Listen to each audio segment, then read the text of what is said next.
Fifaliana hatrany no andraisana anao atao anatin'ny fandaharana ary feno fifaliana izay satria nataonao zava-dehibe izao fihaonana izao. Andraisana tombontsoa manokana ny fananantsika ny pasteur André Paradina Fanera izay vonona indray hiaraka hikaroka ny fahamarinan'ny soratra masina mikasika ny paradisa. Ny fanontaniana mipetraka tamin'ny fandaharantsika farany izay nehoantsika teto dia ny hoe ny paradisa tena misy ve? Tsy azo valiana boraingona izany fanontaniana izany fa tsy maintsy misy fototra entina mamaly azy ary sofa eo ny tenin'Andriamanitra izay manome fifaliana sy loharanom-pahalalana ho antsika amin'ny mandrakariva. Sady miarabanao no manasanao anaraka ny fandarana, miaraba ny namana teknisiana rehetra ihany koa izay mikely aina manao ny fampitana ny sary sy ny feo aty atokantranonao. Miarabanao pasteur Fanera André Paradina tonga soandray atao anatin'ny fandarantsika. Fifaliana mandrakariva namana nono ionana nono fahasoavan'Andriamanitra ny mbola mahatoizao antsika ho sisy ny ten'Andriamanitra ary manona ny fiadanan'ny tompo aminao ankoa izay hiaraka andinika sy andalina ny ten'Andriamanitra. Ya, ho valitsika io fanontaniana io mandritra ny fotoana lavalava. Fanontaniana izay hoe misy ve ty paradisa ity a? Misy ireo karazana concept maromaro izay tohatry ny hoe raha ihany ny tanjony kanefa samy manana ny androritany azy mikasika izany. Voalazantsika tao anatin'ny fandarana farany. Tsara angamba anaovana jery todika kely anatin'ny minitra vitsy. Eny tompo, marina mihitsy izany namanadinao mahaliana ilay lohahevitra hoe ny paradisa tena misy ve? Ohatran'ny hoe tsotra ilay izy ary ohatran'ny hoe tonga dia mora valiana hoe tena misy izy io. Kanefa misy fahamarinana lehibe ao anatin'ny fonosiny izay lohahevitra izay. Tena misy fahamarinana lehibe. Ny antony namana dinao dia izao. Misy fiheverana maro mahakasika ny paradisa. Ohatra, misy mihevitra fa ny paradisa dia toerana any ankoatran'ny planeta tany. Ary tena zavatra fantatra amin'izao andro iainantsika izao izay fiheverana izay. Ka mahatonga ny olombelona, noho izay fiheverana izay no mahatonga ny olombelona hanao ny fomba rehetra amin'ny alalan'ny teknôlôjia sy ny fikarohana maro samihafa any amin'ny toerana tsy takamaso izy ny fitentsika ankoatran'ny ty planeta tany misy atsika ty izany, dia mitady fomba izay hiainana sy hoe azo hipetrahana, honenana any amin'izany toerana izany. Nina mahatonga izay satria izay ilay fiheverana hoe le paradisa izay tsina fa toerana izay akoatran'ity tany ity izany. Izay zany izao fahamarinana anankiray efa azo ambara. Akoatran'ity tany ity le paradisa, izany hoe tsy eto amin'ity tany ity le paradisa. Dia ireo manana izay fiheverana izay dia hoe mety any amin'ny planeta Mars angambany izany, na hoe any amin'ny planeta hafa angambany, dia mitady fomba andehanana any, hialana eto amin'ity tany ity. Fiheverana zany izay. Ary tsy tonga ho azy izany fiheverana izany ary indrindra hoe mety mahitsika manao fikarohana ny manam-pahaizana sy ny sisa fa ny ao ambadika an'ilay fikarohana tompo dia io lohahevitra antsika io momba ny paradisa hoe tena misy ve le paradisa. Vola be mihitsy no atotona amin'izany sy fotoana be lehibe. Antanina vola maro be mihitsy izany zavatra izany. Dia anisan'ny fiheverana anankiray koa namanadinao dia ny hoe le paradisa dia fiainana any ankoatra. Izany hoe rehefa maty dia makany paradisa. Izay koa mety mitarika ny olona anankiray hamono tena satria heverina fa ao ambadiky ny fahafatesana le paradisa. Dia io fiheverana io ihany koa izany, izay fiheverana momba ny paradisa ny mahatonga an'izay ataontsika hoe izay finoana izay. Dia hoe finoanany amin'ny tsy fahafatesan'ny fanahy. Atsika zany finoanany amin'ny tsy fahafatesan'ny fanahy. Fa manina moa zany hoe mino tsy fahafatesan'ny fanahy satria izay le hoe ny fiheverana fa ny paradisa dia na ny hoe fiainana mandrakizay sy ny sisa dia fiainana ao aorianan'ny fahafatesana. Dia eo mahatonga antsika mandinika sy mandalina ilay lohahevitra hoe ahoana marina momba an'ity paradisa ity tena misy ve le paradisa dia ahoana momba azy, aizaka izy io, ahoana ny fomba hidirana amin'izany paradisa izany, iza no afaka hiaina ao amin'izany paradisa izany. Zay zany le hodiniantsika. Ya, tena zava-dehibe zany ary mahakasika antsika tsararay avy a. Hitantsika tamin'ny farany ihany koa pasteur le hoe rehefa tsy hita tsony tany edena ny paradisa dia hitany jaolina indray izy tary amin'ny apokalypsy fa misy mampiavaka azy dia ny hazonaina izany a, ilay verin'ny olombelona tao aorianan'ny fahalavona hitany jaolina tamin'ny fahitana indray tao amin'ny apokalypsy. Ya, mahaliana le baiboly a. Dia sady mamitina antsika zany le fandarantsika tamin'ny farany a, dia ny hoe tamin'ny voalohany Andriamanitra nary ny lanitra sy ny tany. Dia mazava tsara tao amin'ny Genesis toko faharoa fa namorona sa Andriamanitra, namorona sa Andriamanitra, saidina no iantsona azy, dia nampitoeriny tao amin'ilay saidina ny olombelona Adama sy Eva.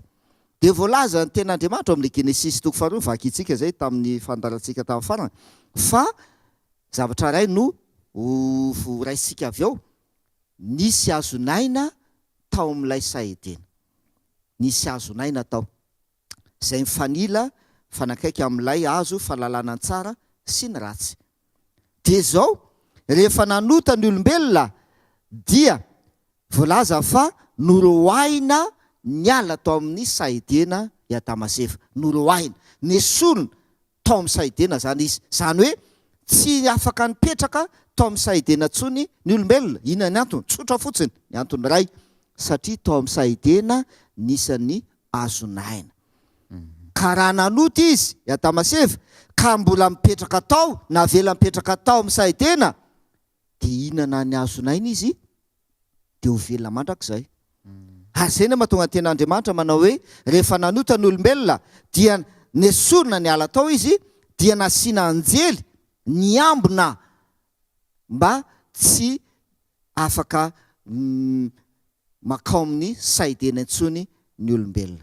Dia araka voalazanao teo na manadinao any amin'ny apokalypsy toko fa raika amby roapolo dia milaza izy hoe nahita lanitra vaovao sy tany vaovao.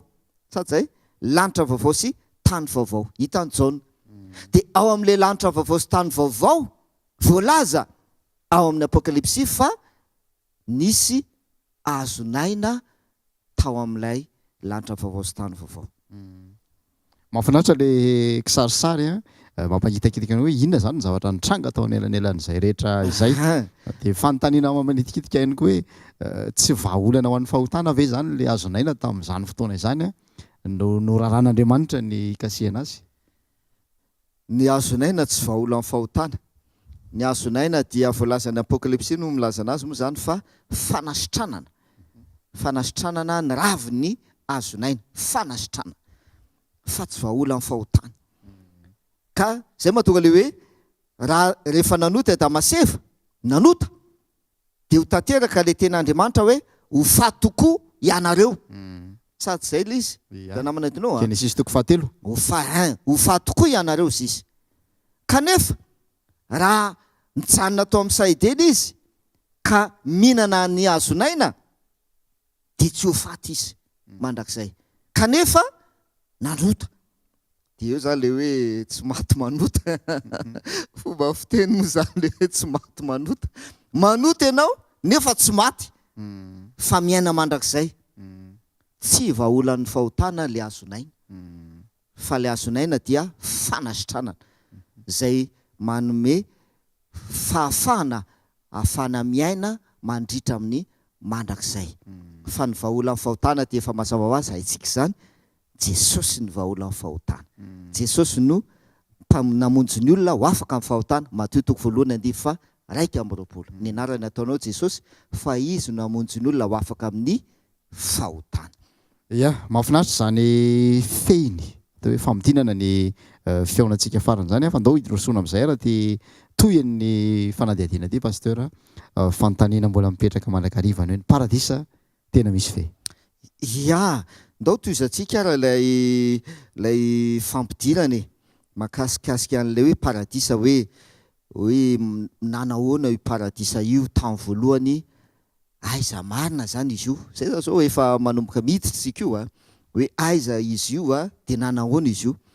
De raha ny fandarantsika tamin'ny voalohany zany de mazava fa le paradisa teto an-tany, le paradisa Andriamanitra namorona azy teto an-tany, tany edeny.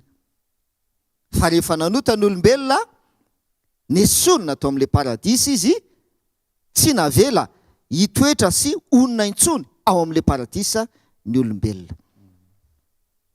Tsy hovalintsika eto namanadinao hoe nakaiza zany le paradisa, le saideny io nakaiza, zay misy azonaina tao anatiny nakaiza. Tsy hovalintsika zay fa ajantsika hatrony amin'iny mampietretra. Fa ny voalaza Baiboly tompoko dia hita ny Jaona lay toerana, naseho any Jaona indray any amin'ny Apokalipsy lay toerana dia lay toerana zay hita ny Jaona dia nihita nisy azonaina hita ny Jaona tao amin'le tanàna nisy azonaina. Io zany le paradisa naseho any Jaona kay le izy hoe ohatran'izao le tanàna zay namboarin'Andriamanitra. Mahaliana be le tantara io fa ndao mba toizantsika kely le izy ary amakintsika ao amin'ny Genesis toko 2:10. Genesis toko 2 ka ny 10:10. Zao ny vaky ny teny. Genesis toko 2:10. Ary nisy ony nivoaka avy tao Edena handena ny saha. Atreo izy dia nizaraka ny sampana efatra. Nisy ony nivoaka ozy izy avy tao Edena, avy tao amin'le paradisa io nisy ony nivoaka tao. Rano zany io. Rano io zany ndao vakitsika ary Apokalipsy toko 2:20.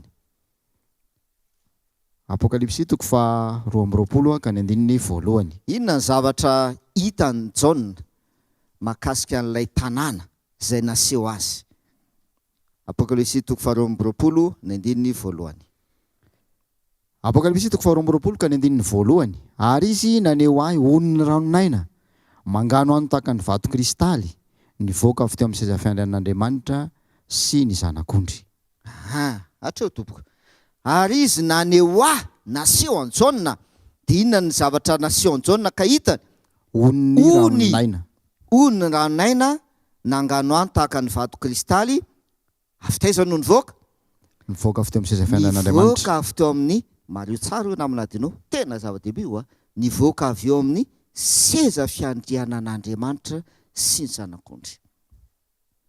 Haike zany lay ony, le oniny ranonaina ao amin'ilay paradisa avy eo amin'ny seza fiandrianan'Andriamanitra sy Jesosy no mivoaka le izy. Tany Edena nisy ony nivoaka tao Edena. Sady zay le voalaza tompoko. Le voalaza amin'ny Genesis toko 2. Nisy ony nivoaka ne tao Edena fa any amin'ny Apokalipsy izy, ato amin'ny Apokalipsy dia tao amin'ny seza fiandrianan'Andriamanitra, avy eo amin'ny seza fiandrianan'Andriamanitra sy zanak'ondry no mivoaka le ony. Dikan'izay namanadinao ny seza fiandrianan'Andriamanitra kay ao amin'ilay paradisa no misy azy. Ao toizantsika kely izy. Vakeo ny 1:2 mahakasika an'le azonainy. Genesis toko 2:20. Apokalipsy toko 2:20 ny 1:2.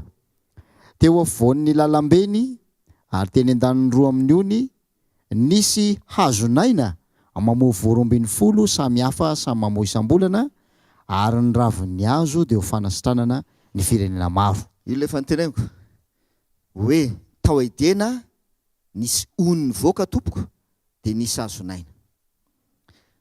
Tao amin'ilay tanàna zay naseho any Jaona nisy ony nivoaka dia nisy hazonaina teny an-daniny roa.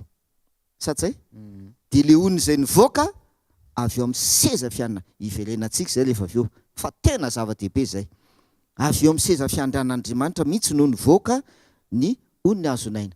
Ndao ampiantsika kely ilay famariparitana ny amin'le paradisa. Le paradisa io zany fatahantsika tsara ohatrohatrany ahoana momba le paradisa tamin'ny voalohany sy le paradisa amin'ny andro farany.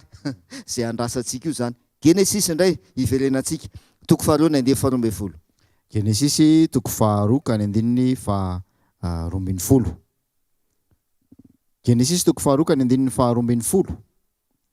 Ary tsara ny volamena amin'izany tany zany, any ny bedola sy ny vato berilla. Nisy inona hoe tao amin'le paradisa teto an-tany tamin'ny voalohany, tao Edena zany. Nisy Nisy volamena. volamena. Tsara ny volamena. Tao amin'izany tany zany, tao amin'izany tany zany. Satsy ndao mba hamaky indray tsika Apokalipsy. Apokalipsy toko fa 1:20 andininy fa 1:20. Apokalipsy toko fa 1:20 ka ny andininy fa 1:20. Dia izao indray ny vaky ny teny. Ary ny vavahady 12 dia perla 12. Perla iray avy ny isam-bavahady. Ary ny lalambe teo an-tanàna dia tena volamena toy ny fitaratra mangano ano. Naseho-njaona indray zany fa ao amin'le tanàna masina ny antsoina azy moa zany. Ny lanitra vaovao sy tany vaovao zay naseho an-jaona le paradisa dia hita voalaza eto fa ny lalambe ao amin'le tanàna, ao amin'le paradisa volamena. Tany Edena dia hozizy ny ten'Andriamanitra tsara ny volamena tamin'izany tany zany. Hatreo aloha zany namanadinao raha izay fotsiny, mbola misy hafa fa hajanontsika hatreo fotsiny.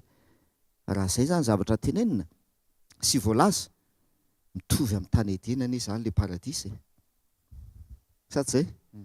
Ny zavatra nisy tany Edena dia misy any amin'le paradisa. Zay nisy tao amin'le paradisa zay naseho naseho tamin'ny Jaona. Zay zany no azontsika raisina ny amin'izay. Dia zao hoziza hoe tsy hovalitsika le hoe le dina ihany ve zany no naseho an Jaona io sa hafa? Tsy hovalitsika zay tsy hidirantsika ihany koa zany momba zay. Fa fantatsika fotsiny ilay paradisa tany voalohany sy le paradisa zay naseho an Jaona ny toetoetrany. Zay ny toetoetran'ilay paradisa no fantatsika. Zava-dehibe zay dia tiany anankiray izay horaintsika farany mahakasika an'lizy. Genesis toko 7:9. Genesis toko 7 ka ny 9. Tia ny tena zava-dehibe. Le teo aloha zany hoe nisy hazonaina, nisy ony nivoaka, nisy volamena sy sisa. Reny zavatra ataontsika hoe ara-material nga sy sisa. Fa tia anankiray tia ny tena zava-dehibe mahakasika an'ilay paradisa tany Edena sy le paradisa zay naseho an Jaona. Genesis toko 7:9. Genesis toko 7 ka ny 9. Ary nandrehan'i Jehovah Andriamanitra nitsangatsangana teo amin'ny saha izy rehefa ho hariva ny andro. Ary raha lehilahy sy ny vadiny ny hery ny tavan'i Jehovah Andriamanitra tao anaty hazo tao amin'ny saha. Saotra tompo. Voalaza le ten'Andriamanitra tompo. Nanin'Andriamanitra aos izy? Nitsangatsangana. Taiza? Tao amin'ilay saha. Tao amin'ilay saha. Tao amin'ilay saha Edena Andriamanitra. Tao izy. Tonga tao izy. Tao amin'ilay saha Edena. Mahafinaritra zany fa ny olombelona tamin'izay fotoan'izay satria efa nanota dia nandositra ny hery ny tavan'Andriamanitra. Ndao vakitsika Apokalipsy namanadinao ary. Apokalipsy toko fa 2:7 sy ny 4. Apokalipsy toko fa 2:20 ka ny 7 sy ny 4. Zao ny vaky ny teny. Ary tsy hisy ozona intsony, ary ny seza fiandrian'Andriamanitra sy ny zanak'ondry ho eo aminy, ary ny mpanompony dia hanompo azy, ka hahita ny tavany, ary ny anarany dia eo amin'ny andrany. Saotra tompo. Mahafinaritra be ny ten'Andriamanitra. Tany Edena tompoko dia voalaza fa Andriamanitra tonga tao amin'ny saha Edena, nidina tao amin'le paradisa Andriamanitra. Satsy nidina tao izy, tonga tao izy, fa ny olombelona ny hery ny tavany. Mahafinaritra be ny hery ny tavan'Andriamanitra. Tsy nahita ny tavan'Andriamanitra. Fa ao any amin'ny Apokalipsy, ao amin'le paradisa vaovao dia ny zavatra iseho dia hozy izy tsy isozona intsony izy izy ary ny seza fiandrianan'Andriamanitra sy ny zanak'ondry de ahoana izy izy izy ho eo aminy ho aminy ho ao amin'le paradisa ne ao amin'le paradisa ny seza fiandrianan'Andriamanitra sy ny zanak'ondry ao amin'le paradisa ao mazava tsara tsy mamorontsika mamaky tsara fotsiny tsika de zay ny voalaza ary ny mpanompony dia nompo azy 7 dia ahita ny tavan'Andriamanitra sy ny zanak'ondry zany ahita ny tavany ireo mpanompo ireo ary ny anarany dia eo amin'ny andriny hitirantsika anao rindrina be any angamba ny tapany farany eo ny anarany dia eo amin'ny andriny fa zao ny zavatra iseo tompoko amin'le paradisa Andriamanitra kay ao zay zany no raha isika naminady anao tena fototra be zay Andriamanitra ao amin'le paradisa tany Edena tao izy ary nation Jaune de taoko Andriamanitra tao amin'le tanàna Andriamanitra seza fiandrianana tao mihitsy zay ny nation Jaune raha fitiana zay zay tompoko de zao le paradisa kay zany raha nyteto tany tamy voalohany tsy hoe tany Edena Andriamanitra de nonona tao Andriamanitra fa mazava be le Genesis nitsangatsangana tao amin'le sandriamanitra ao izy nidina tao amin'ilay sa Edena le paradisa teto tany Andriamanitra fa amin'le paradisa amin'ny andro farany dia tena ho ao mihitsy ho ao amin'ilay toerana mihitsy ny seza fiandrianan'Andriamanitra tsy mitovy tahaka le tany Edena intsony ary eo ny afatra lehibe ao ampitaina tsy mitovy an'le tahaka ny tany Edena ny zavatra iseho hoe toerana hafa ny foroan'Andriamanitra fa ny seza fiandrianany any an-danitra tsia fa amin'le paradisa amin'ny andro farany ny seza fiandrianan'Andriamanitra de ho aiza ao amin'le paradisa ho eo ho ao mihitsy mahafinaritra zany tena mahafinaritra zany namanadinao ary eo zany ny tena afatra lehibe eo atsika hoe aiza zany isan'le paradisa satria ny seza fiandrianan'Andriamanitra ao ho ao amin'le toerana ny seza fiandrianana ao zany nisy an'Andriamanitra amin'izay fotoana izay ka lesona be no raisika zany amin'ity fandinina loha hevitra ty to dika zay de hoe ny olona zay hiditra ao amin'le paradisa na hoe tafiditra amin'le paradisa voalohany indrindra de olona zay voalaza neto ary ahita n'inona izy izy tavany ahita ny tavany ahita ny tavan'Andriamanitra kay ao amin'le paradisa reo olona reo ahita ny tavan'Andriamanitra satria Andriamanitra tena ho ao mihitsy Andriamanitra amin'izay fotoana izay amaky doky sy andinina raitsika naminadinao amaranantsika nyty tapany faharoa ity mahakasika an'le fampidirana Petera no vaky itsika Petera voalohany toko voalohany ny 5:10 sy ny 4:10 Petera voalohany toko voalohany ka ny 5:10 sy ny 4:10 de zao no vaky ny teny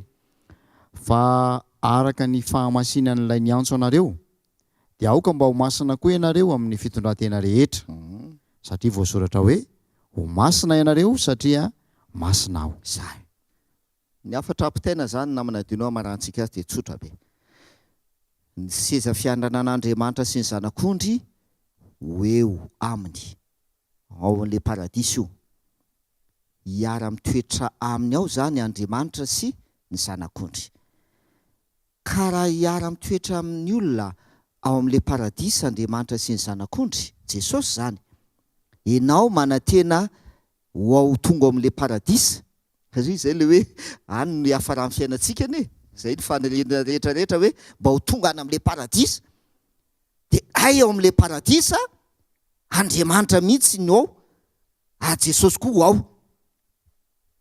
de miteny Petera voalohany de izy Petera voalohany toko voalohany 5:10 sy 4:10 araka ny famasinan'ilay niantso anareo dia aoka ho masina koa ianareo amin'ny fitondran-tena rehetra satria voasoratra hoe ho masina ianareo satria masina aho zay lesona lehibe zany zay Andriamanitra ao amin'le paradisa. Jesosy ao amin'le paradisa masina. Dia ozy izy ny teny, aoka ao masina anareo satria masina aho.